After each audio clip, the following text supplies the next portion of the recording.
Okay, let's dive into a file that's essential but, often misunderstood. Robots.txt.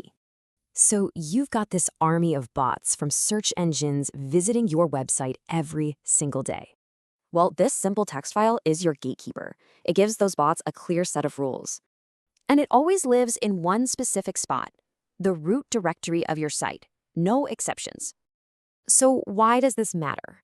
It helps search engines explore your site way more efficiently. Now, what's really interesting is just how simple these instructions actually are. Let's take a look. This basically tells every bot, hey, stay out of these specific private areas. Pretty straightforward, right? Which brings us to the single biggest misconception people have about how this file works. And the answer is a big no. This is probably the most critical point to get. See, robots.txt only controls access, or crawling. It has nothing to do with indexing. So yeah, its only job is to block crawling. That's it. It does not block visibility.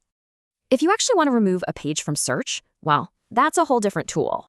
So let's talk best practices. Make sure you test your file and add your sitemap. If you remember just one thing from all this, let it be this right here.